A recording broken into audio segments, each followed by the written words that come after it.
오늘은 하나님의 열심이란 제목으로 말씀을 나누고자 합니다. 야곱이 외삼촌 라반의 밑에서 일한 지도 무려 20년이 흘렀습니다. 하나님은 야곱을 복의 근원으로 삼아주셨지요. 고단한 타지의 삶이지만 하나님 바라보고 열심히 살아갑니다. 그 열심에 하나님은 축복에 축복을 부어주셨습니다.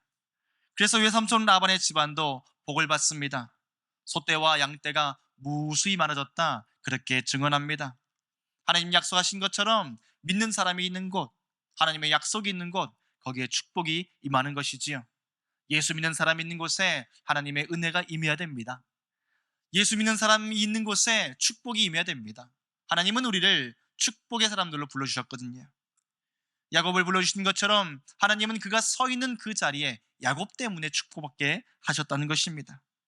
그런데 어느 날부터인가 외사촌들이 모이면 수군거리기 시작하는 것이지요. 야곱은 도둑놈이야. 야곱이 우리 아버지 양도 빼돌리고 염소도 빼돌려서 저렇게 부자가 됐잖아. 배은 망덕도 유분수지 빈털털이 거둬졌더니 검은 머리 짐승은 함부로 거두는 게 아니야. 노골적으로 불평을 하기 시작하더라는 것이지요. 마음이 확 상합니다. 젊은 청춘 다 바쳐서 말 그대로 종처럼 일을 했습니다. 라헬을 위해서 7년, 레아를 위해서 7년, 도합 14년간은 돈도 받지 않고 무보수로 일을 했습니다. 그러다가 품삯을 받게 된 것이 고작 6년에 불과하지요. 그 품삯이라는 것이 뭐 대단한 것도 아니었습니다. 양 중에서 흠이 있는 것들, 그 중에 약하거나 혹은 얼룩이 있어서 상품 가치가 떨어진 것들, 그거 다 놔주십시오. 그 이야기에서 얻은 그런 양들인 것이지요. 그런데 이런 말들을 들으니 얼마나 속이 상하고 화가 나겠습니까? 가족이라 믿고 살았었는데 뒤돌아서 욕을 하다니 견디기가 어렸던 것이지요. 그래도 마음을 다잡습니다. 사촌들이야 철이 없어서 그랬겠지. 하지만 외삼촌은 그렇지 않을 거야. 내가 얼마나 열심히 헌신하고 살았는데. 그런데 웬걸 외삼촌의 안색이 이전 같지 않았다는 것입니다. 탐탁지 않았다는 것이지요. 그리고 깨닫게 된 것이지요. 야, 이 말이 사촌들의 말이 아니라 외삼촌의 말이었구나. 그러니 마음에 시험이 들기 시작하는 것입니다. 가족처럼 믿었던 사람들이 나를 몰라줄 때에 얼마나 마음에 큰 위기가 찾아옵니까? 믿음 하나 바라보고 하나님 바라보고 열심을 다해서 최선을 다해서 맡겨진 사명, 맡겨진 삶, 누구보다 열심히 살았는데 가까운 사람 때문에 시험이 찾아오는 것이지요. 대부분의 상처 멀리 있지 않습니다. 우리가 상처받는 것, 어디 미국 사는 세바스찬이나 영국 사는 크리스틴이 와서 나에게 상처 주지 않아요. 대부분 가까운 사람들에게서 받습니다. 얼굴 마주하는 가족, 매일 만나는 친구, 늘 보는 직장 동료들, 심지어는 함께 신앙생활하는 교회 식구들 통해서도 우리는 상처를 받게 된다는 것입니다. 야곱이 겪은 위기도 마찬가지지요. 야곱의 위기, 가까운 사람 때문에 받게 된 어려움, 상처인 것입니다. 그 상처 앞에서 야곱은 어떤 길을 택했느냐? 이것이 오늘 우리가 함께 바라보아야 될 말씀의 방향인 것이지요. 야곱의 위기 어떻게 오게 됐을까요? 말씀해 보니 말씀이 이렇게 이어집니다. 야곱이 라반의 아들들이 한 말을 들은즉 야곱이 우리 아버지의 소유를 다 빼앗고 우리 아버지의 소유로 말미암아 이 모든 재물을 모았다 하는지라. 야곱이 라반의 안색을 본즉 자기에게 대하여 전과 같지 아니하더라. 야곱이 무엇을 통해서 시험 듭니까? 어떻게 마음의 어려움이 찾아옵니까? 다른 사람들의 말을 들으니까 그 말 때문에 상처받았다는 것입니다. 다른 사람들의 안색을 살피니 눈치를 보니 보는 것 통해서 어려움이 찾아오고 시험이 들기 시작한 것이지요. 왜일까요? 위기라는 것, 어려움이라는 것, 상처라는 것, 보고 듣는 것에서 가장 먼저 찾아옵니다. 말에는 힘이 있거든요. 긍정적인 말을 하면 좋은 영향력이 우리에게 미칩니다. 하지만 험담을 하고 비난을 하고 또 상처 주는 말들을 하면 그 상처의 비수가 내 가슴을 찌르기 시작한 것입니다. 그래서 잠언 말씀 18장 2절에는 이런 말씀이 있습니다. 죽고 사는 것이 혀의 힘에 달려 있다. 그러니 우리가 말하는 것을 통해서 상처받을 수밖에 없지 않겠습니까? 또한 보는 것을 통해서도 상처를 받습니다. 사람의 표정은 300가지의 감정을 표현한다고 하지요. 눈짓 하나가, 몸짓 하나가 다 언어라는 말이지요. 그러니 이 보는 것을 통해서, 듣는 것을 통해서 시험 들고 넘어지는 것, 그건 야곱만의 일이 아니고 우리 모두에게 주어지는 시험의 문제 아니겠습니까? 부부싸움도 말 때문에 시작됩니다. 부부싸움도 서로를 알아주지 못하는 표정과 행동 때문에, 그 행동의 언어 때문에 상처가 시작되는 것이지요. 어느 가정에 매일같이 술을 마시고 카드 긁고 들어오는 남편이 있었습니다. 맨날 밤늦게 술 먹고 돈을 쓰고 들어오니 아내가 너무 화가 나는 것이지요. 그래서 잔소리를 합니다. 또 술 마셨어? 제발 술값 좀 줄여. 그러자 남편이 아내를 쳐다보며 그렇게 얘기를 합니다. 사돈 낱말하네. 당신 화장품 값이나 줄여. 이랬다가는 큰 싸움 날 것 같거든요. 그래서 아내가 전략을 바꿉니다. 내가 왜 화장한 줄 알아? 당신한테 예뻐 보이려고 다 그러는 거야. 그러자 남편이 그러지요. 내가 왜 술 마신 줄 알아? 당신 예쁘게 보려고 술 마시는 거야. 여러분, 말이 오갈 때에 그 말을 통해서 감정이 달라지는 것이지요. 그러니 우리가 좋은 말을 하고 또 좋은 말을 들어야 됩니다. 유혹이라는 것 다 보고 듣는 것 통해서 오는 것 아니겠습니까? 유퀴즈라는 유명한 프로에 홈쇼핑 먹방계의 유재석이라 불리시는 한 호용 배우가 출연한 적이 있습니다. 이분이 등장하는 모든 그 음식 홈쇼핑마다 다 완판 행진을 벌인다는 것이지요. 과연 어떻게 이 홈쇼핑에 나오는 그 음식들을 다 완판할 수 있는가? 그 비결을 오아의 법칙으로 얘기를 합니다. 먼저 음식을 들고 냄새를 맡으면서 이렇게 하라는 거죠. 그 다음에 한 입을 딱 베어물고 아, 그리고 또 한 번 더 먹으면, 네, 순서가 바뀌었네요. 한 입 먹고, 예, 한 입을 먹고 나서 오, 두 입 먹고 나면 아, 다 먹고 나면 예. 그렇게 열심히 먹었더니 사람들이 다 사주라는 것이죠. 무슨 말입니까? 그만큼 우리는 보는 것, 듣는 것에 약하다는 것입니다. 그러니 홈쇼핑을 볼 때마다 결제하고 싶은 유혹을 이겨내지 못하는 것 아니겠습니까? 사실 뭐 홈쇼핑에서 쇼핑 좀 한다고 큰 문제야 일어나겠습니까? 결제하면 집안에 이런저런 물건이 많이 쌓일 뿐입니다. 하지만 유혹은 다른 문제지요. 사단의 유혹, 세상의 유혹, 우리의 믿음을 넘어뜨리고 쓰러뜨리는 그 유혹은 단호히 끊어내야 될 줄로 믿습니다. 미국의 황야지대에는 방울뱀이 살고 있습니다. 이 뱀은 무서운 독을 가지고 있어서 물리면 아주 치명적이지요. 근데 이 방울뱀이 다람쥐를 잡는 방법이 참 독특하다고 하지요. 꼬리를 살랑살랑 흔들면 딸랑딸랑딸랑 이렇게 소리가 나는 것이지. 그럼 다람쥐가 소리가 너무 신기해가지고 찾아온답니다. 그걸 가만히 보고 있으면 그제서야 뱀이 눈을 다람쥐랑 딱 맞춥니다. 웬 바로 몸이 굳어버린다는 거지요. 그렇게 몸이 굳어버리면 낼름 집어삼킨다는 것입니다. 유혹이 마찬가지지요. 우리의 마음을 흔드는 소리, 우리의 시선을 빼앗는 그 모든 것들에 우리가 시선을 주고 귀를 기울이고 마음을 주게 되면 무너지고 쓰러지는 것이지요. 그러니 우리가 어떻게 되겠습니까? 믿음을 향하여서 우리의 시선을 돌려야 되는 것입니다. 오늘 야곱의 마음속에 시험이 찾아옵니다. 야곱의 마음속에 큰 분노가 찾아옵니다. 그런데 야곱이 그 분노의 삶을 맡기지 아니하고 상처의 삶을 맡기지 아니하고 그의 삶을 하나님께 맡겼다는 것입니다. 어떻게 야곱이 하나님께 그의 삶을 맡기기 시작했는가? 3절 말씀에 이렇게 선포됩니다. 여호와께서 야곱에게 이르시되 내 조상의 땅 내 족속에게로 돌아가라. 내가 너와 함께 있으리라 하신지라. 아멘. 야곱이 하나님의 말씀에 귀를 기립니다. 하나님께서 뭐라고 말씀하십니까? 너 그 유혹에 대해서 돌아가라. 그 상처의 말에서 떠나가라. 거기에 네 마음 두지 마. 내가 너를 은혜의 땅으로 축복의 땅으로, 약속의 땅으로 인도할 것이다.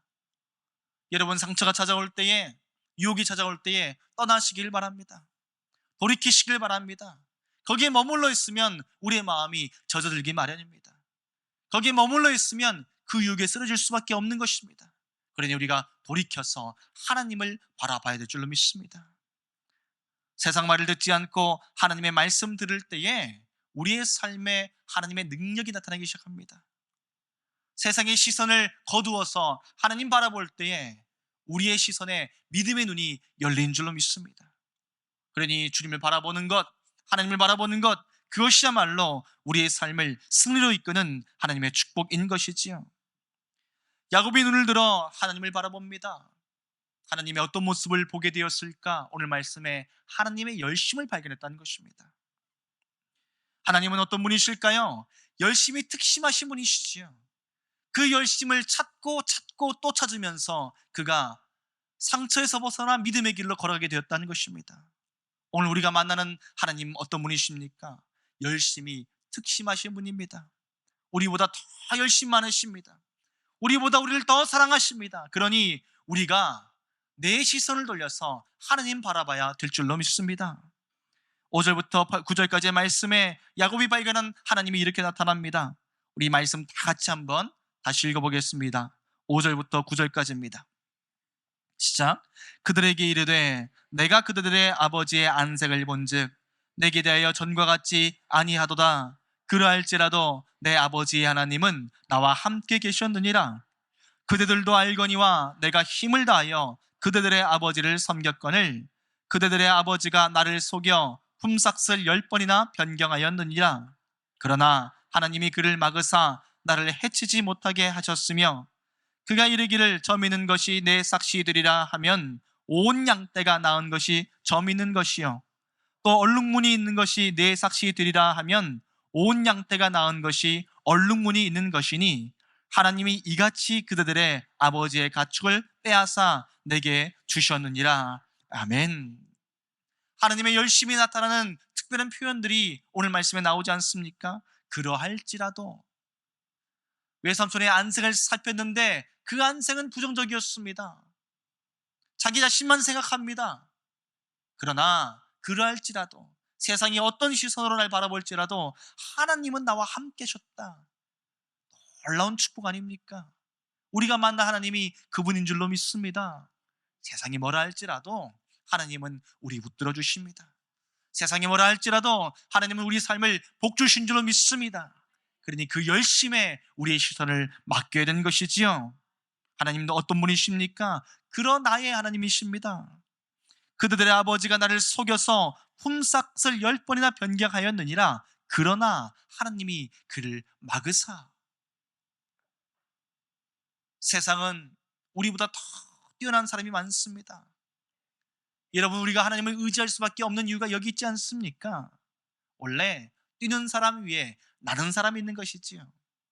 야곱도 나름 머리 잘 쓰는 사람입니다. 잔머리 하면 손 꼽히는 사람이지요. 그런데 그 잔머리도 자기 집안에서만 통했다는 것입니다. 밖에 나가서 세상 바라보니 진짜 탁월한 사람을 만납니다. 외삼촌 라반. 이 사람은 보통 사람이 아닙니다. 여러분, 마트에 가면 1+1이 있지요. 웬만하면 상품 하나 턱 끼얹어 가지고 잘 팔려고 했습니다. 아무리 1+1 사은품에도 다 물건일 뿐인데 이 삼촌은 어떤 외삼촌입니까? 자기 딸을 1+1으로 팔아버리는 사람입니다. 둘째 딸 라헬이 그렇게 예뻐서 연애하면서 7년 동안 돈 한 푼 안 받고 사랑과 열정을 그대에게 그 마음 가지고 열심히 애썼더니 혼인 첫날 밤 누가 들어옵니까? 레아가 들어옵니다. 깜짝 놀라지요. 어떻게 나한테 이럴 수 있습니까? 큰 소리 치는데 라반이 더 큰 소리 칩니다. 세상에 둘째가 첫째보다 먼저 시집가는 법이 어디 있니? 그러면서 하나 더 맡기고 7년을 더 부려먹습니다. 어떤 사람입니까? 인간 같지 않은 사람이에요. 자기의 성공을 위해서는, 자기의 만족을 위해서는 자식도 팔아버리는 사람이라는 것입니다. 여러분, 세상이 그렇지 않습니까? 세상의 성공 위해서는 가족도 버려버립니다. 친척도 버려버립니다. 때로 어떤 사람들은 인간성 자체를 버려버립니다. 삼촌 라반의 모습을 통해서 우리는 악한 세상의 모습을 발견하게 되는 것이지요. 그러니 내 지혜만 의지한다고 어떻게 살 수 있겠습니까? 내 열심만 의지한다고 어떻게 이 세상 이겨낼 수 있겠습니까?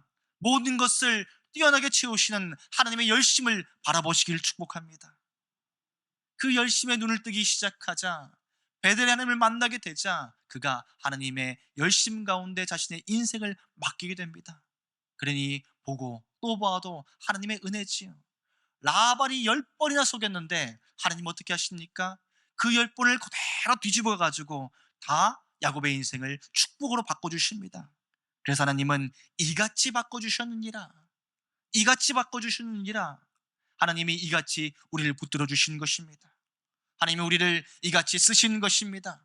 때론 우리의 인생에 어려움이 온다 할지라도, 우리가 좋은 시절 못 만난다 할지라도 하나님이 우리의 자녀를 통해서, 다음 세대를 통해서라도 하나님 역사하시고 축복하신 줄로 믿습니다. 그러니 그 열심을 의지해야 되는 것이지요. 우리 그리스도인은 누구이겠습니까? 하나님만 바라보고 산 사람들입니다. 하나님을 바라보는 시선을 붙들면은 우리 인생이 승리한 것이지요. 그래서 무엇을 바라보는가? 이것은 우리의 방향을 결정합니다. 그러나 또 한 가지 시선이 필요합니다. 어떻게 바라보느냐? 이것이 우리 인생의 깊이를 결정한다는 것입니다. 하나님의 열심을 찾는 시간을 가져야 된다는 말이지요. 여러분, 하나님 바라봐도 대충 바라보는 사람이 있습니다. 하나님 바라봐도 슬쩍 보는 사람이 있습니다. 그래서 해야 되겠습니까? 하나님을 깊이 있게 바라봐야 됩니다. 야곱의 인생을 찾아주신 하나님, 10번이 아니라 20번, 100번이라도 그의 인생을 도와주신 것입니다. 야곱이 보고 또 보니, 생각하고 또 생각하니 하나님밖에 없더란 것이지요. 하나님께서 그의 인생을 바꾸시고 또 바꾸신다는 것입니다. 그러니 그가 얼마나 믿음이 깊어지겠습니까? 얼마나 하나님을 신뢰하게 되겠습니까? 그래서 자기 아내들 불러놓고 하나님이 내게 어떻게 인도하셨는지, 내 삶을 어떻게 주관하셨는지 그것을 간증하고 있는 것이 오늘 말씀인 것이지요. 오늘 우리 삶에 이런 거룩한 간증이 있어야 되는 것입니다. 여러분, 기도하더라도 깊이 있게 기도하기를 사모하시기 바랍니다.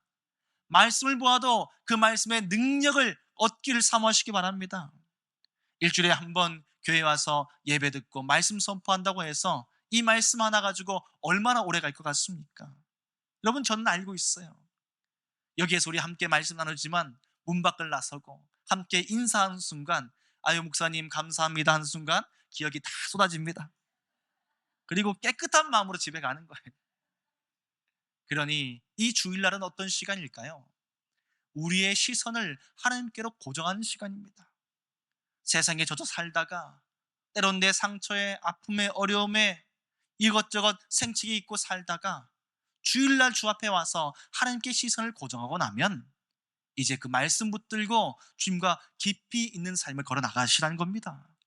매일매일 아침을 말씀으로 깨우고 매일매일 주님과 함께 말씀을 나누고 살아가고 그 깊이 있는 은혜 길 걸어가는 시간, 하나님 앞에서 우리의 시선을 조정하는 시간이 주의 날인 줄로 믿습니다.